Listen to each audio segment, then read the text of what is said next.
छोटी छोटी कहानियां सुनाना चाहूंगा। भाग्यशाली आत्माएं कैसी होती हैं। छोटी सी कहानी है। एक शेर साहब जी थे, बहुत बड़े शेर साहब जी थे,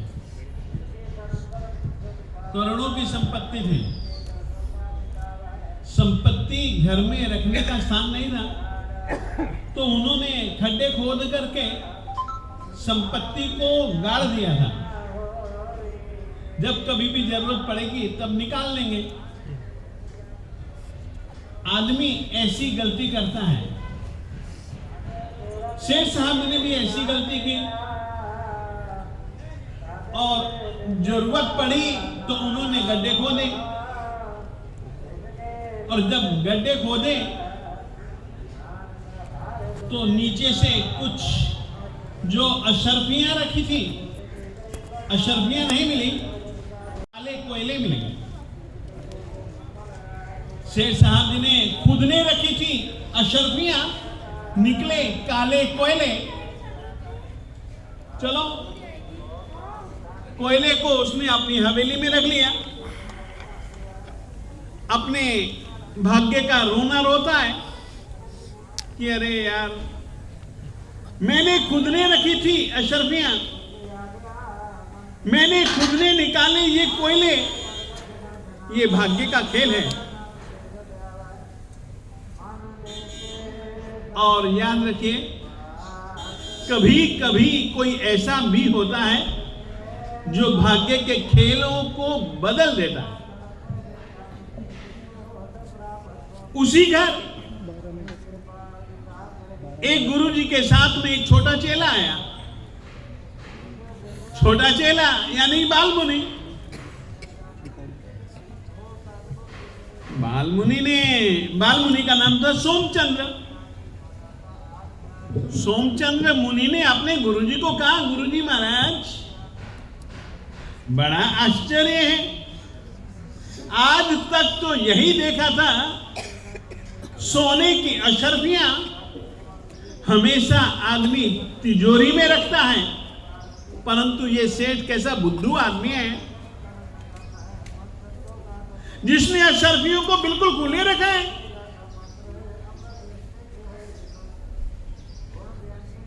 शेर साहब साथ में ही थे।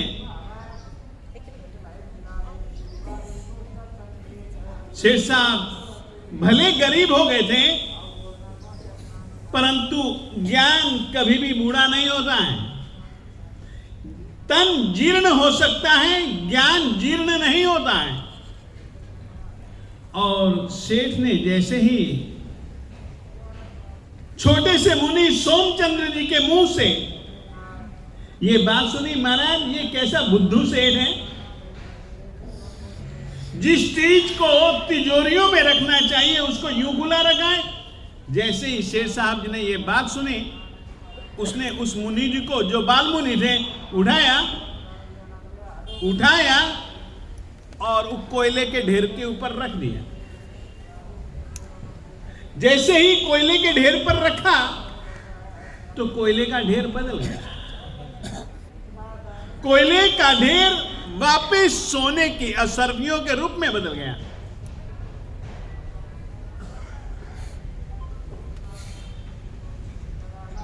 शेर साहब जी ने देखा कोयला तो ये तो हेम बन गया, हेम यानी कि सोना बन गया। और सचमुच में किसी भाग्यशाली आत्मा का स्पर्श कोयले को सोने के रूप में बदल देता है। और गुरु ने जब ये देखा कि अरे यार, ये इतना भाग्यशाली कि कोयला हेम बन गया, तब से आज जिनका जन्मदिन, वो बालमुनि कोई दूसरा नहीं था, वही बालमुनि सोमचंद्र मुनि था। और उसके स्पर्श से कोयला हेम बन गया, इसलिए उनका नाम हेमचंद्र सूरी जी महाराज जी पड़ गया। हेमचंद्र सूरी जी महाराज साहेब जी की 2-3 कहानियां और सुनाना चाहूंगा।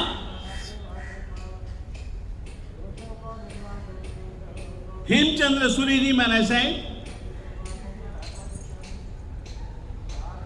विहार कर रहे थे। अचानक एक आदमी आता है। वो किस तरीके के ज्ञानी व्यक्ति थे मैं बताना चाहता हूं। एक आदमी आता है दौड़ता हुआ, गुरुजी के पांव पकड़ लिए, गुरुजी मुझे बचा लो, बचा लो, बचा लो।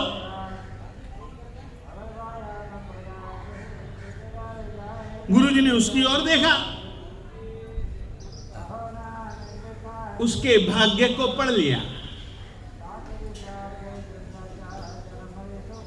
गुरुजी जल्दी करो ना,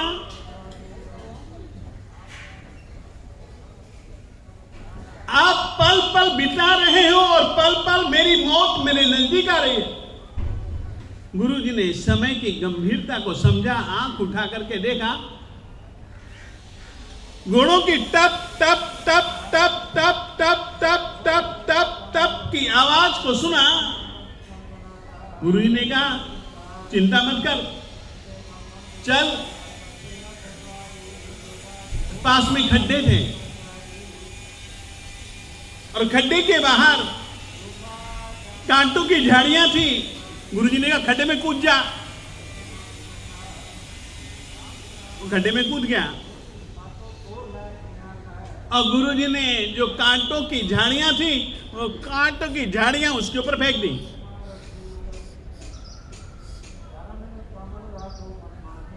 इतनी देर में जो घुड़सवार थे वे आ गए। घुड़सवारों ने महाराज जी को कहा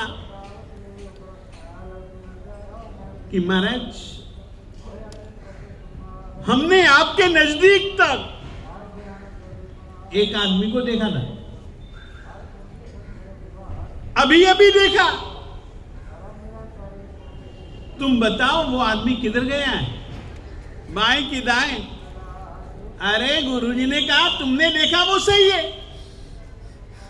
तुम पूछते हो वो कहां गया? अरे वो खड्डे में है, खड्डे में, खड्डे में, खड्डे में।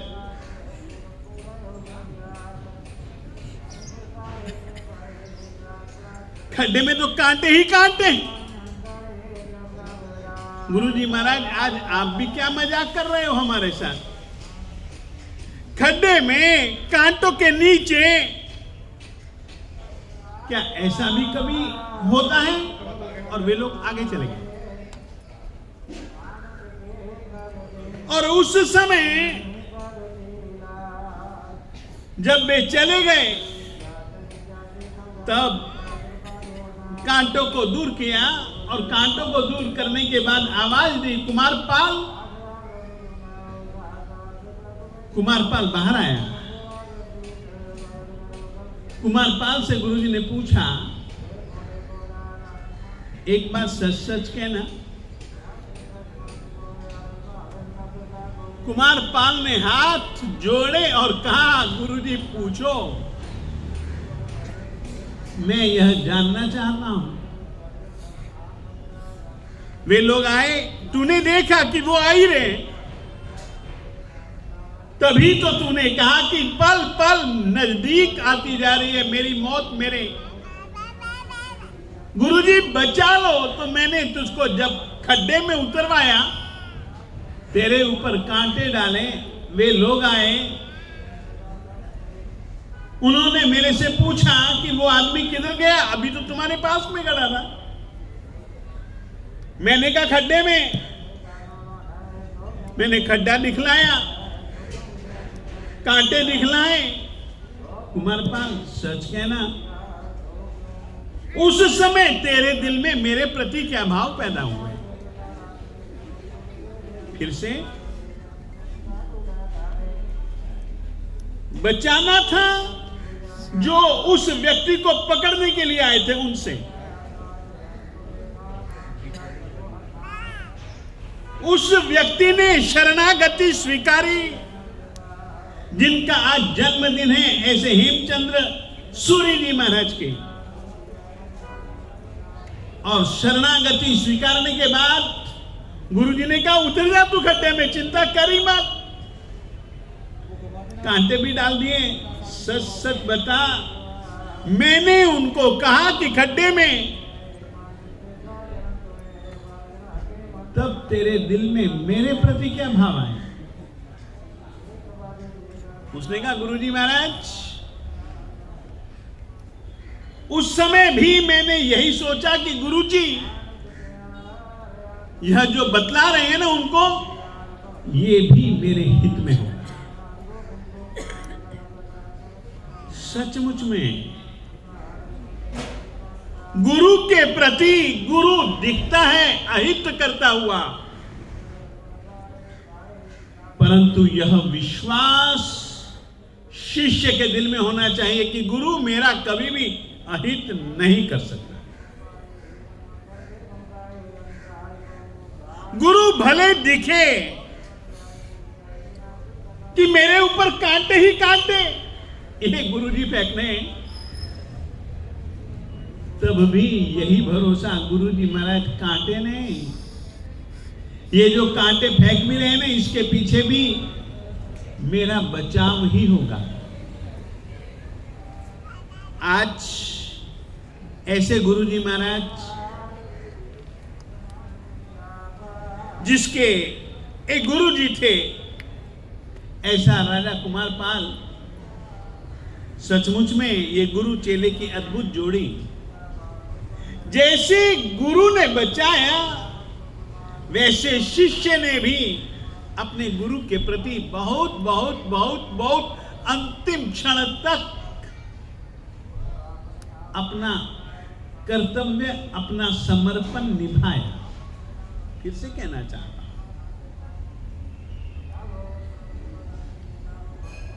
गुरु के प्रति कर्तव्य निभाना एक अलग चीज है, गुरु के प्रति समर्पण निभाना एकदम अलग चीज है।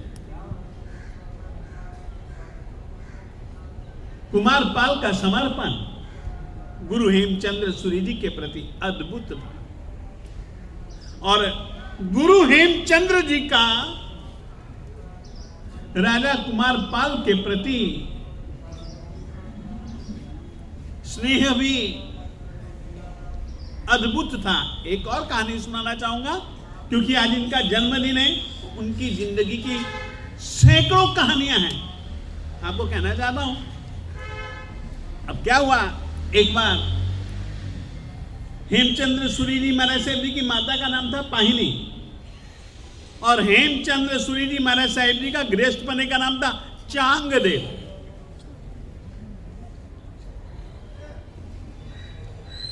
हेमचंद्र सूरी जी के पिताजी थे ब्राह्मण, माता थी जैन।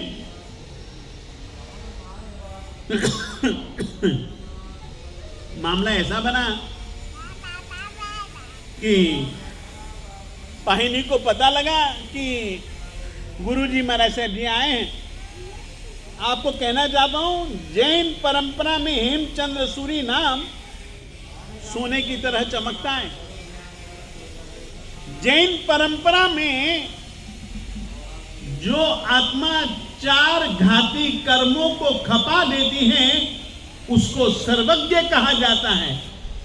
4 कर्मों को खपाए बिना भी जिसको जगत में प्रसिद्धि मिली सर्वज्ञ नाम से, वो और कोई नहीं, एकमात्र हेमचंद्र सूरी जी महाराज साहब। फिर से कहना चाहता हूं, जैन परंपरा में सर्वज्ञ उसको कहा जाता है जो 4 घाती कर्मों को खपा देता है।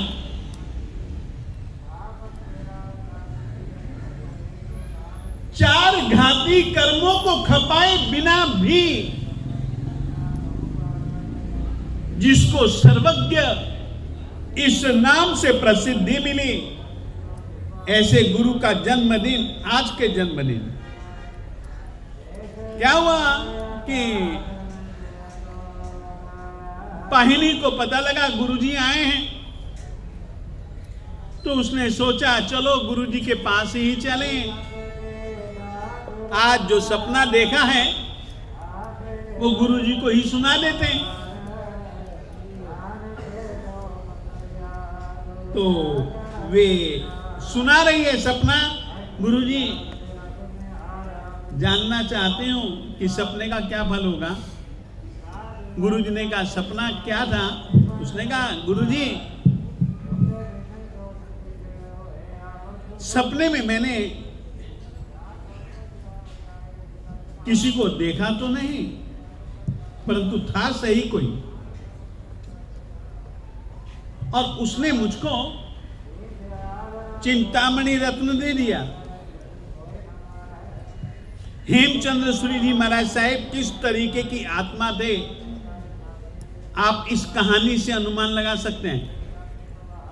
उनकी मां कह रही है कि गुरु जी आज रात को मैंने सपना देखा कि किसी ने मुझको चिंतामणि रत्न दे दिया।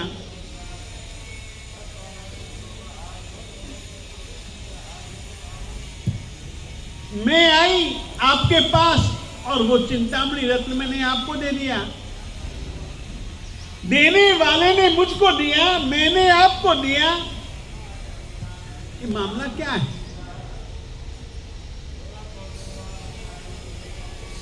कुछ पल गुरुजी ने सोचा, उसको देखा। देखने के बाद में कहा पाहिनी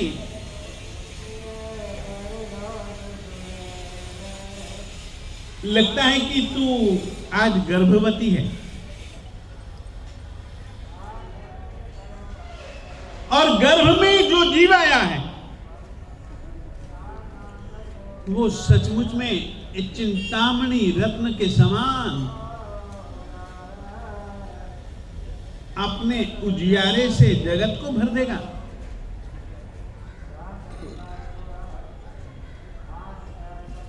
अपने भाग्य को सराहते हैं, परंतु याद रखना तूने मुझे दिया है। याद रखना तूने मुझे दिया है। बस वो जब पुत्र हो मुझे देना पड़ेगा। उसने कहा ठीक है गुरुजी। और सचमुच में बेटा हुआ, बहुत तेजस्वी, बहुत तेजस्वी,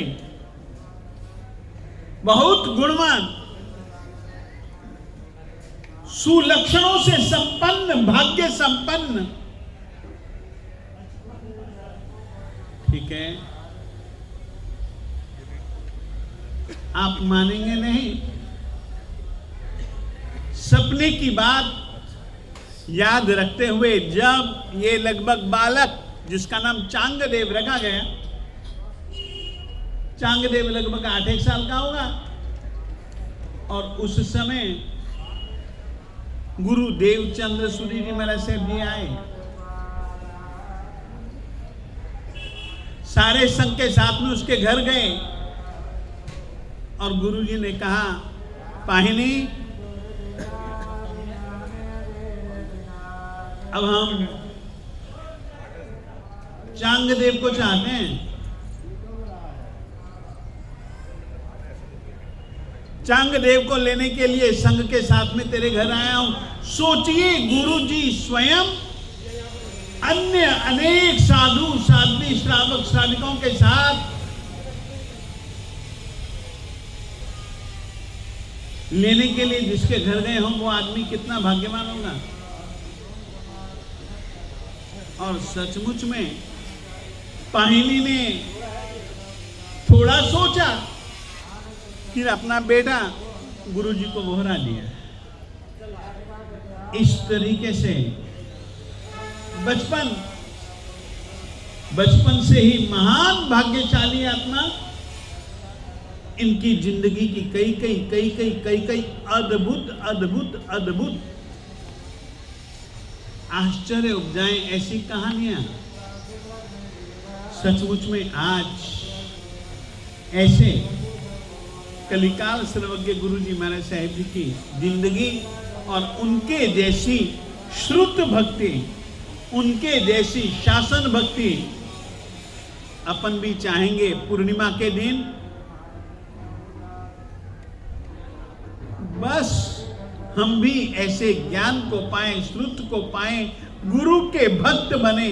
इतना ही आज के दिन आप लोगों से मैं कहना चाहता हूं।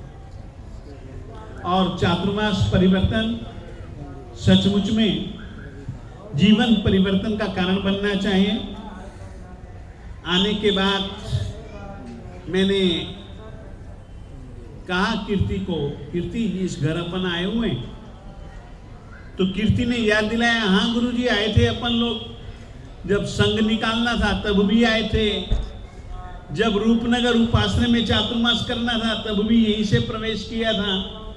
सचमुच में यह परिवार शुरुआत से ही एक गुरु भक्त परिवार रहा है। हमारे गुरु परंपरा के प्रति निष्ठ और विशेष करके गुरुजी महाराज साहेब, इनके पिताजी उनके खास कृपा पात्र थे। श्रीमद विजय रत्नाकर सुरेश्वर जी महाराज साहेब जी के कृपा पात्र भक्तों में से इस परिवार का नाम भी एक मुख्य है। सचमुच में मैं यह कह सकता हूं कि इस चातुर्मास में इस परिवार की जो भूमिका है वह कुछ अलग टाइप की रही,